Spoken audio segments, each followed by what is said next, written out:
Welcome back to the Build Up podcast, the show where I sit down with the people who actually run the businesses, do the work, and have learned the lessons and the hard way. I'm Freddie Potter, and my guest today is someone I've genuinely been looking forward to getting on. Keith Gould is a chartered surveyor down on the south coast. He runs PFM Inspections out of Poole, covering Bournemouth, Christchurch, and the whole patch down to Weymouth. But here's what I'm interested about Keith. He didn't take the obvious route. He came up through the estate agency, ran estates for a couple of big institutions, and while holding down a full-time job, took himself back to night school to retrain as a chartered surveyor, which when you hear the story, tells you everything about how he runs his business today. And we'll talk about the craft, the state of the market, and why the personal touch still beats everything, and where AI actually fits into a profession that, in Keith's words, tends to stay in its lane, which is be a brilliant conversation. Let's get into it. Welcome to the show, Keith. Thanks very much, Freddie. Nice to see you. Brilliant. So, yeah, thanks for doing this. Before we get into any serious stuff, how's the week been? You're out in all weathers. What's the South Coast throwing at you this week? So we've had everything from 30 degrees last week when I was wearing shorts and a t-shirt to do a survey to it's chucking it down with rain at the moment. And I've just taken the dog out and wind feels like it's going to push me all the way back up to the north. So we've had two extremes, but that's what surveying's about. You've got to go out and get on with the job. Yeah, definitely. For anyone who doesn't know PFM, then give them kind of like a 2 minute version of who you are and what you actually do on a day to day. Okay, so we specialize in residential surveying. That means anything that people are buying for new, whether that's a first-time buyer, someone who's moving up to build something bigger for the family, or just moving the other side. So it really doesn't really make any difference. What do we do? What do we specialize in? We do that. We do it all day and every day. I love the fact that everything that I do is going to be someone's home. Someone's going to live there. It may well be 2 minutes, 2 years. I think the average time that a first time buyer is in their first purchase is about 3 years. Or someone's going to be there and they're going to be making families, having fun, having parties, all that sort of thing. And that's what I really like about the job. Yeah, brilliant. So you've got this line, cut me through, and you'll find the built environment running through my veins. Where does that actually start? Take me back. So very, very early days when I had a lot more hair and a lot less lines, I was an estate agent in what I suppose we could call the Wild West. It really just sort of happened. I was in central London. It was great. You could do anything you wanted to. Um, Life was a bundle of fun. And then, of course, regulation came in and we had to get on with things and do things properly.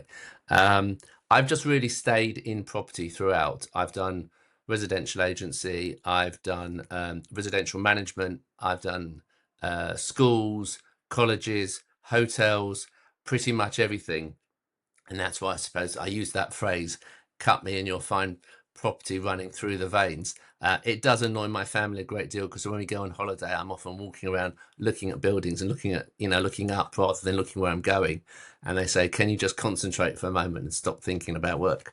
So, but it's good fun. It's great because let's face it, everything that we need, whether it's work or home, we live somewhere. We live in a building that's been created for us, and that's what we need to think about how we're going to look after it. Yeah, I mean that's the life of an entrepreneur, right? Of a businessman who runs businesses. Like you constantly are thinking about where. There's kind of no switch off, is there? It's quite hard. It takes one to know one. I mean, yeah, exactly. I mean, you were doing really well at estate agency, director of estates for a couple of educational institutions. By most measures, a lot of people would have just settled, but what was it that kind of made people keep, I know you said people keep saying to you, Keith, you need to be a surveyor. Like, Good. So it's a really good question. I suppose we'll jump slightly out of the profession and slightly into the personal side here. Um, mm, I'm a great believer in helping people. A lot of my personal stuff is I do a lot of work with disadvantaged kids, and it's about helping people who maybe haven't got the knowledge or the opportunities that some of us have. And I think working within, I'm going to say corporate life is for some people. They love that regiment. They love knowing every day what's going to happen and the sales meetings and all this sorts of things. But for Mm. me, that's not me. For me, it's about pivoting, finding out something different. A problem comes up, it needs to be dealt with. It's firefighting, it's going over there, but it's trying to remember that actually it's people in the process. It's not just a cold, I mean, you could just say it's a cold, boring asset, right? Let's face it, it's bricks, mortars, windows, whatever. But someone is going to be, as I come back to, someone's been working there. They could be working there in the middle of the night. I want to make sure it's okay for them. And I just felt that, yes, the titles are very nice, but it's the personal satisfaction counts for a lot more. Yeah, no, definitely. I mean, that's why people call it a home, right? It is so important, and obviously, you're obviously a people person as well, right? And you like doing a good service for people, and this kind of gives you that.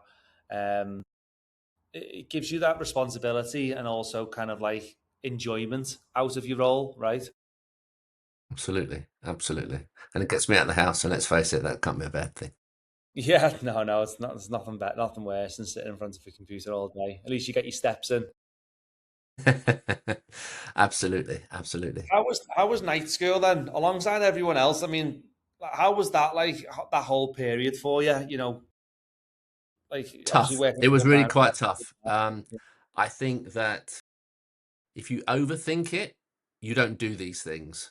And sometimes you just need to think to yourself, right, this is the goal. See the long-term goal. What do I need to get there? Mm, And it was difficult. My kids were quite young, and I think the hardest part was sometimes saying to my wife, yeah, look, I can't come out on a Sunday because I've got to do an essay, or I can't come out because I need to do this. mm. I made sure the kids never missed out, but it was hard. I did it, and that sense of achievement, I've got, behind me, you could just about see the certificate in the picture at the background.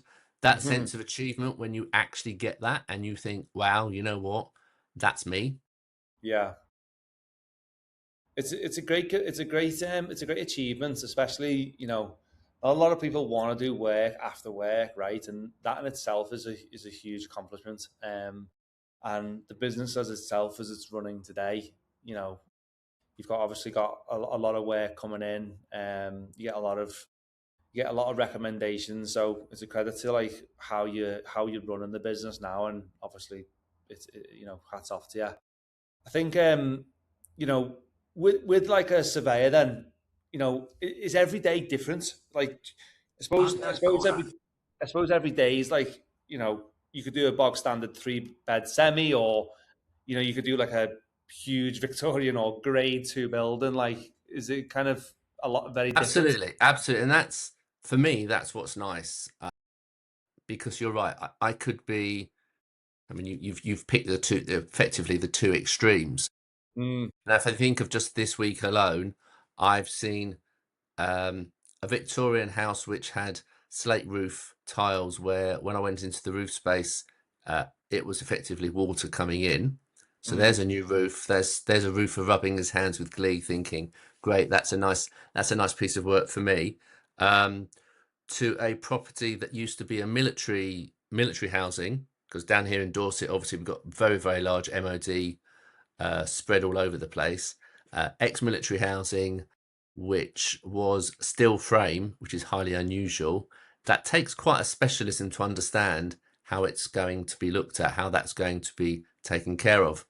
So um, it's, yeah, every day is different. It's great. that's great. Walk me through, like, obviously, as a property owner or wanting to be a property owner, walk me through like a survey from the inside. Like most people think you just turn up, look at a house, take a few photos, but like no one actually probably knows like the insides and out, right, of like what you do. But there's so much that goes into it, right? Yeah. So if it were only that easy, that would be fantastic. So I think the first thing is you've got to get a feel for the property.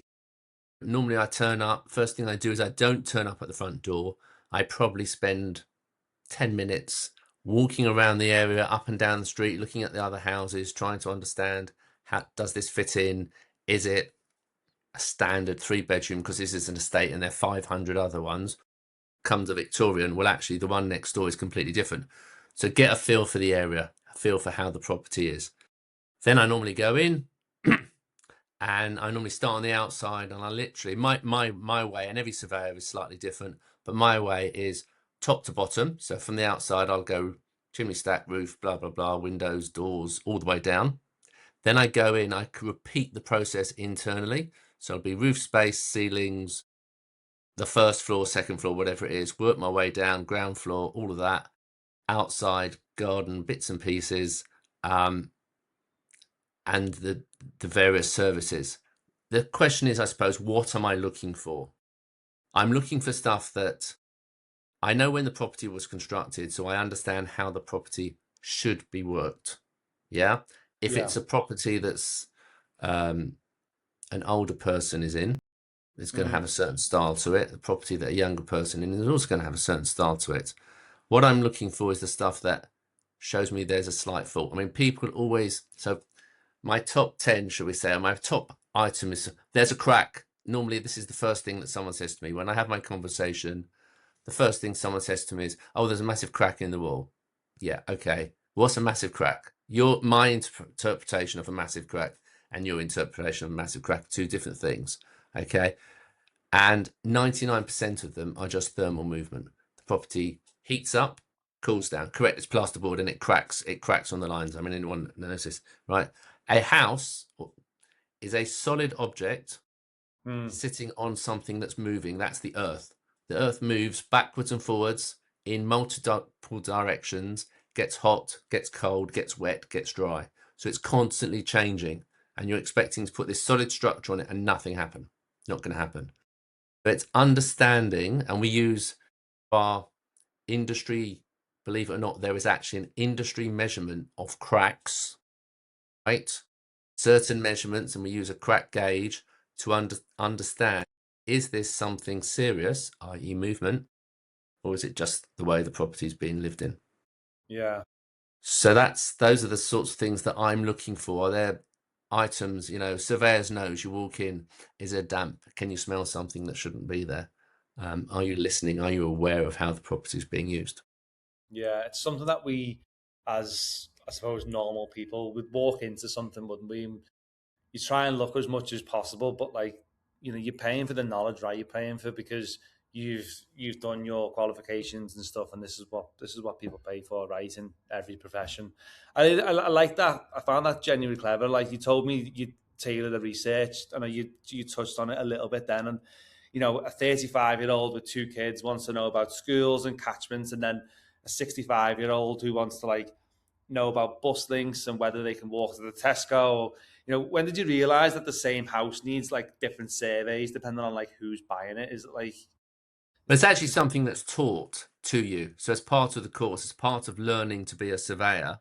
Okay. So every neighborhood in the UK is typed. Okay. What do I mean by that? So when evaluation, if you're buying a property and you're getting a mortgage on it, or you're borrowing money on it, okay, evaluation is carried out.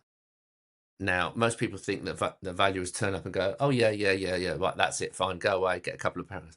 They do, that is an element of it, but each neighbourhood has what's called a mosaic type, and that's an industry element. That mosaic type, I'm trying to think of something different, right? Knightsbridge in London has one type of mosaic, right? And Doncaster will have another type of mosaic, right? Those mosaic types lead into the valuation. And so therefore, you then look at the person buying the property and try and correlate the two together. Okay. Is the person you've referenced the great thing, right? The 35-year-old wants to know where the schools are closest to. They probably want to know where Tesco is, because when they want to pop out in the middle of the night when suddenly the kid's crying and they need to get Cowpole, right? That sort of stuff. Whereas someone else might want to say, well, actually, town centre, I haven't got a car. How do I get around? Where's the bus? Where's the tube? Where's the underground? Where's the train station? Or, you know, I'm really open to outside spaces. Where's the closest park? Where's the closest area? So all of this goes into my understanding of what the client needs, which is why it's so important for me to be able to speak to the client. And that, I think, for me, is the key differentiator. Yeah, no, absolutely. And then obviously, once you've spoken to the client, I think the next stage is like helping. What in a nutshell, high level, I suppose, help people understand. Like, so many people don't know what the difference is between level two and a level three survey, right? Because I know you've explained it to me with damp patch, and it was the clearest I've ever heard it. You know, I think the damp example was L2 says investigate further, L3 is follow the trail, right? So find the blocked air bricks, tell them exactly kind of like what's happening, what to do, same defect, clip, completely different depth. But what's the difference between like level two and level three? So really, I suppose it's capturing the information. A level two will say, you know, you've referenced it. Yeah, that we'll come back to the original, the comment, the cracks, right? There Mm, is a crack. It is likely to be thermal, but you might need to look elsewhere, blah, blah, blah, blah, blah. A level three, a home building survey, is going to look into that a bit more detail. Where is this crack coming from? Is it likely to lead to further issues? What could those further issues be? And what could those further issues be caused by? And here's the ultimate question: what's it likely to cost me to rectify those issues? Now, in a level two in a home buyers, we do not quote prices. Whereas in a level three, at that sort of level, so someone buying a 1940s house, right? That's probably solid. It's probably not cavity. It's probably solid walls, right? It's got timber floors. To fix damp in those timber floors may need pulling all those floors up, right? It might mean knocking out some of the bricks. It might be taking back the plaster. Suddenly we're up to £8,000 to £10,000. Client needs to know that. They need to know that before they actually get to signing that contract. So taking that information and carrying it out to the next stage rather than mm, just copying, no offense meant, rather than just copying out and saying, yeah, get a structural engineer or get a timber person in. yeah. Actually give the client the information that they need to make an informed decision. That's the difference. It's so worth it, isn't it, trying to get that level three? Because I mean, if there is structural damage or something that is, you know, out that the eye can't see, that you're going to go into depth for, you can always go back to sellers, right, and kind of try and renegotiate that price. Because say, I don't know, I don't know, maybe it's another £500 or whatever it may be, but if there's, I don't know, £10,000 worth of work and you can negotiate that at the price, that in itself is just well worth its weight in gold, right? Absolutely. So one of the phrases I often say to my clients is buying a property is like playing a game of poker, right? Yeah. You keep your cards close to your chest and the vendor does the same. Your cards are effectively your survey and the information that your solicitor digs up for you. Okay. So if I tell you that the property needs £10,000 worth, now I have some clients take it to an nth degree, right? But the majority will go back to the agent and say, well, you know what, my surveyor says it's 10 grand's worth of work. I need that off the price. Now, some vendors will say, I'll give you off the price. Some might say, I'll meet you halfway. Some might say, I'll do the work for you. At the end of the day, you as the buyer want the best outcome for you. Mm. And that's completely individual circumstances. Do you need to be in before the school starts? In which case, possibly get it done straight away. Or does it not really matter? In which case, take the money off. Yeah, exactly. I mean, it's great that you have those analogies of like trying to explain the process in different ways, because lots of people understand things in different ways, don't they? And kind of like a poker ways, a lot of people can kind of relate to that in a sense. They know Yes, poker we all and like they know. a good game of cards. Yeah, exactly. Yeah. You've got a story as well. I remember we spoke. You said the client who didn't read the report. Tell me that one, because I think every surveyor in the country will be nodding when you tell this story. So I had a client recently who was buying a property and needed a lot of work doing. Needed a fair amount of work doing to it. It was the top side of property. The purchase previous owner had probably done the work in 1960 and had not done any work since. And one of the things we're very concerned about is a very, very thick wallpaper on the inside and very heavy, what we call render, just like, on the outside. And I was very concerned because we couldn't see, but the outside ground was quite poor and it looked like there had been movement. I made a reference to the client to get the render and get the wallpaper taken off as soon as possible to identify any cracks as soon as they'd moved in, because they needed to be done. The client left it 1.5 years before they actually decided to do that, and then phoned me up and said, "You didn't tell me there were cracks." And I was like, hang on a second, let's just go back to the report and the debrief, which I'll talk about in a minute. And I had mentioned to it, and in fact, not even mentioned, put it in bold on the report. You must get this sorted as soon as possible because you're going to be open to potential issues. And then the client said, "I'm sorry." But what's one of the reasons why I do a debrief with all of my clients. So as soon as they've received the survey, they've got the information, and I do a debrief with them on Google Meet. So we get to talk about everything. We get to talk about the survey. We get to discuss all of the elements, and that call is recorded. So in this unfortunate days of everything's got to be recorded and recording and training, and then I always offer my clients the transcript so they can see for themselves effectively what they've said and what's been told to them. When I, in this particular instance, turned around to the client and said, "I've read through the transcript and we mentioned it 5 times," he went a bit silent and said, "Okay, that's absolutely fine." But this is unfortunately the way it used to be. I mean, years ago we never did any of this, but unfortunately everyone is a target, and there's that famous saying, where there's blame there's a claim. And people unfortunately think, well, it must be the surveyor's fault, but actually there's an element of you need to take responsibility for yourself. Yeah. Yeah, such an amazing touch that you do that with every client as well. I think, like, I remember I bought my house 6, 7 years ago now, my first house, and maybe a little bit longer than that. And there was nothing like that. It was just send the report, and you've got to read it. And it's some of them are like 30, 50 pages long, or you're looking through them and you're like, geez, like, just tell me what I need to look out for. So it's amazing that Yeah, you I do it. mean, look, you don't go to the doctor. I don't know. Yeah, I wouldn't go to the doctor and expect him to go, "Yeah, that's fine, no problem, get on with it." You want to, why have I got a pain in the side? I want to know about it. I want to know all the implications. I want to know what the next steps are, etc., etc. I'm buying a property. I'm spending, I don't know what the average price is now, but let's say you're spending on average £500,000. Half a Mm, million pounds. Think about that. It's a great yeah, sum of money, right?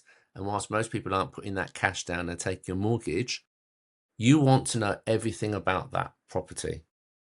More people find out, some statistics, when you're buying a car, people spend more time looking at the car and finding about the car than they do about the home they're going to spend 10 years in. Some stupid statistic like that.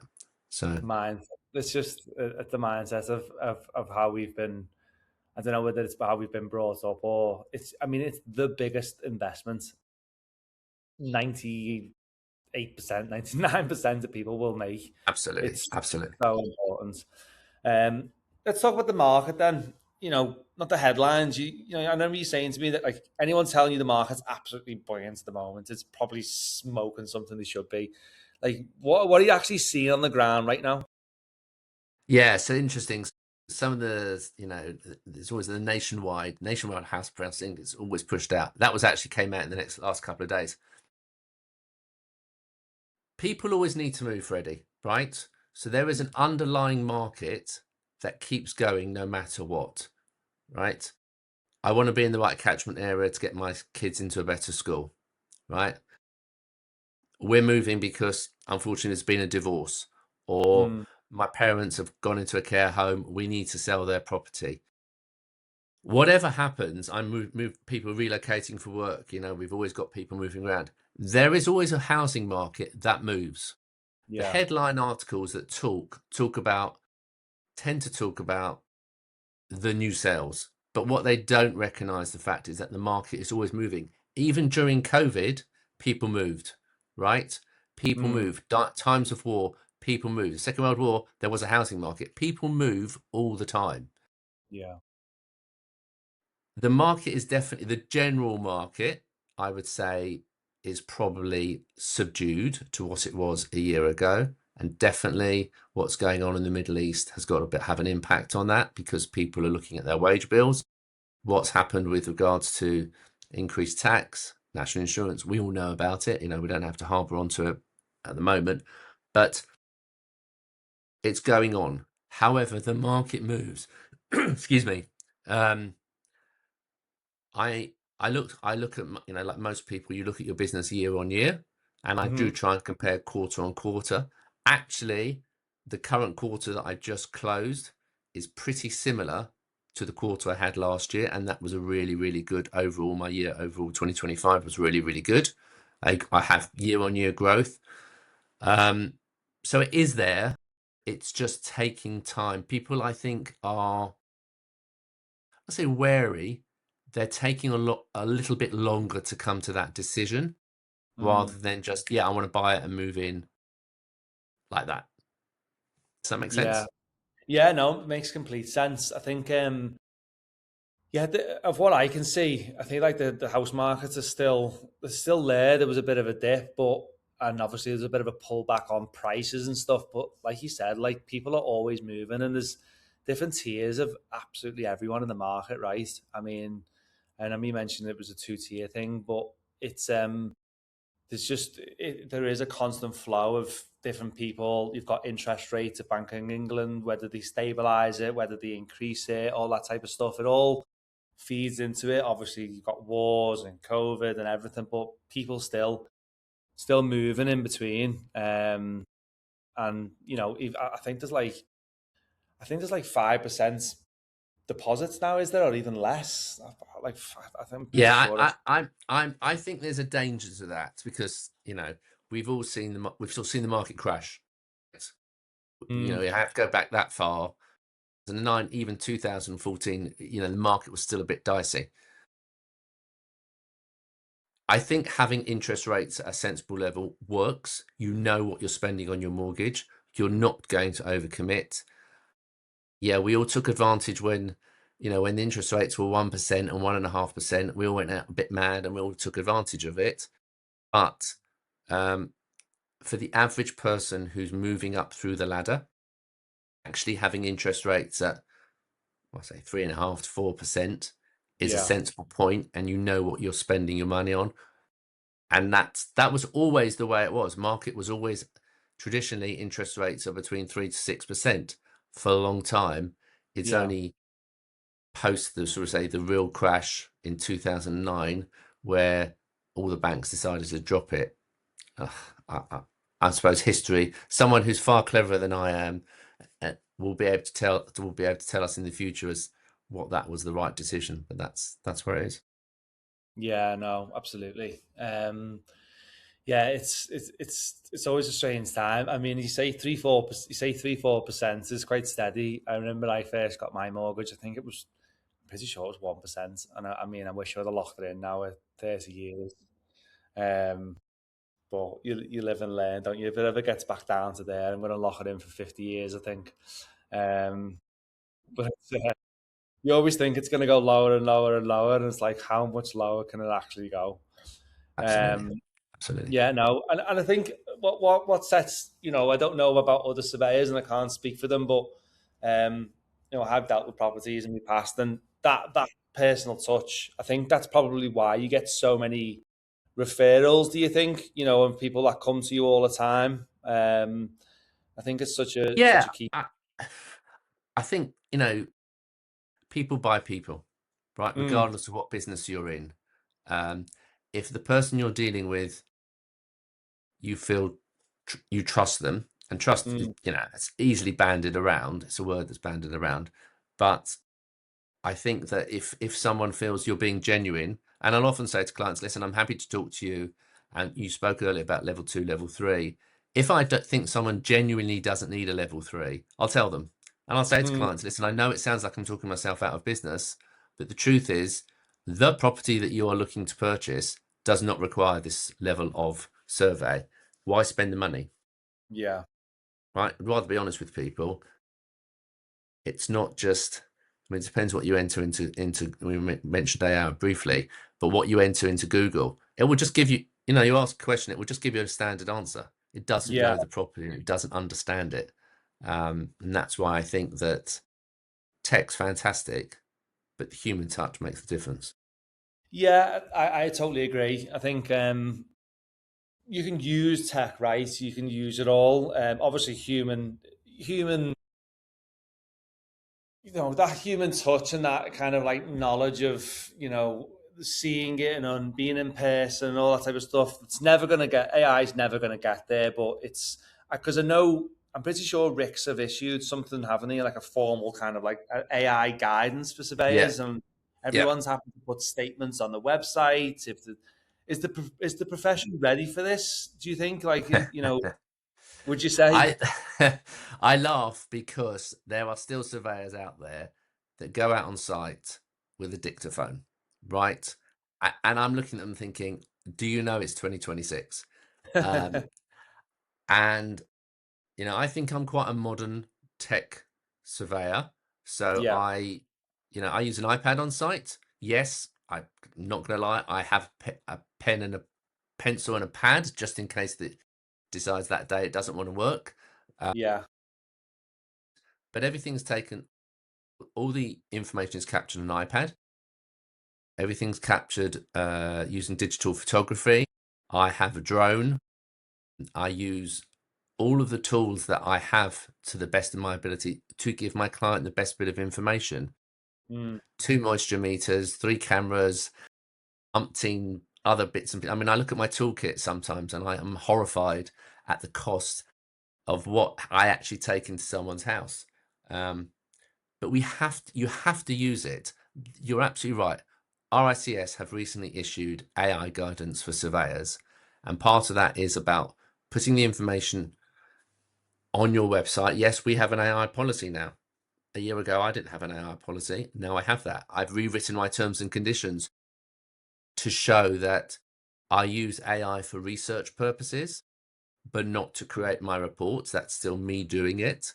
But the people are aware that, like everyone else, if you're not using AI today, you're dead in the water, as far as I'm concerned.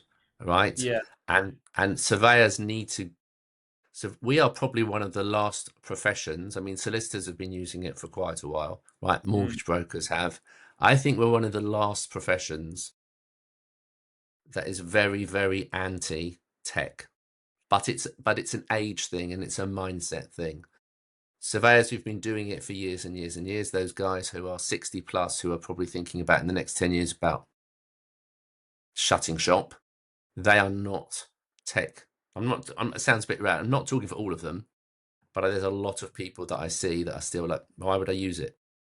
Why would I use it? yeah. Why would I go on site and use an iPad? Yeah, I mean, you touched on it then with solicitors. There's a few, isn't there? Old way of thinking, and the tech industry is. I mean, it's coming. I feel like it's like a race, isn't it? And then this AI kind of drive. You see all the tech companies laying off everywhere. They say solicitors are going to be one of the first ones to kind of start losing jobs because they're now reading documents, whether it be for housing disrepair, and they're able to, there's something that would have took someone 4 to 6 hours to kind of read through and read documents, to processing it within 30 seconds, and it's probably 99.9% accurate, and obviously you've still got to have a look over it because AI isn't 100% there yet. Claude makes mistakes, ChatGPT still makes mistakes, and you've got to prompt it right and it's got to be built correctly. I think eventually, like, it kind of obviously will go that way. You know, a lot. It's kind of freeing up time for a lot of people to do certain jobs, right? Would you say? I think it's a tool, right? Yeah, And it has to be used in the right way. I think if you use it to help you gather information, but again, ask it. I mean, I use Claude, and I will often say, what's the source of this? I'm writing a paper, check this paper, give me some other sources, check those sources. I need to verify them. So if you make sure that you're doing it that way, then you're using AI for the right element. And we've seen some colossal advances yeah, that we wouldn't have seen any other way. And I think that, I mean, we've all heard this, but effectively I call like the admin jobs, the low hanging fruit. I think those will be in 5 years, probably even 2 years. The way that the pace of AI is going, those jobs won't be around anymore. yeah, So you adapt. You have to adapt. Come back to what we said earlier. You always have to be ready to pivot, right? yeah, You can't just say, well, this is the way I've done business for the last 5 years or 10 years. We're just going to stay this way. You have to pivot. There are changes coming out. There are external forces, and tech is the biggest external force to every single business, not just mine, not just yours, every business. Adapt it, learn it quickly, work out how you can use it for your advantage, and get going. absolutely. Two quick ones to finish then, Keith. Someone's buying their first home tomorrow. They're nervous. They don't really understand what a survey even is. What's the one thing you'd want them to know? Oh, that's a really good question. I think at the end of the day, what you want is you want an external set of eyes that really understands your property to look at it and go, right, this is the one thing you need to be aware of. How are you going to occupy the space? That's it. How am I going to use it? Am I here for 2 minutes? Am I a first time buyer here for 3 years? Or is this my forever home? Yeah, brilliant. And second, if there's someone listening right now who's in a job and they fell into doing fine, but they've got that nagging feeling that there's something they should retrain into, and they're telling themselves it's for clever people with degrees, what would you say to them being a night school retrainer? You don't need it. You don't need a degree. You don't need a degree. If you've got the aptitude to work, right? I mean, I didn't do it. I came to it. I was working.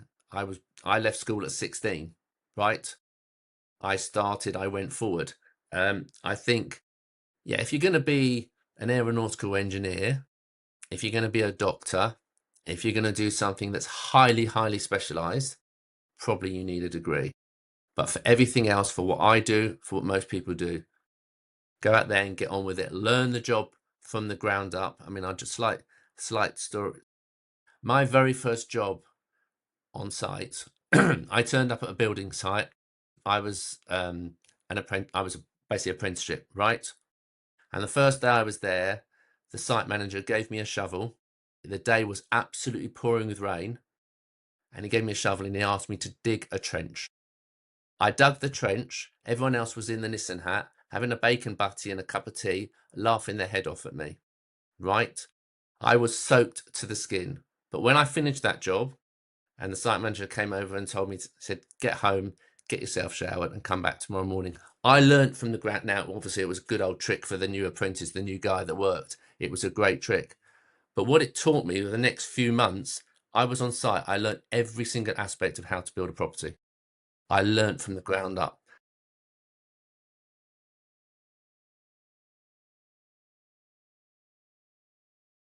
Yeah, definitely. Getting thrown in at the deep end, it's in a sense as well. Keith, I mean, this has genuinely been brilliant. Honestly, I think you've given so much insight to, like, a surveyor's life, what you do, how it works, all that side of the business. Um, and what you do personally as well. I think it's important for people to know, because um, people don't understand what they can get from a surveyor, but you offer like a really good service. So, I mean, where can people find you at PFM if they're in your patch and need a surveyor? What's your website, Instagram?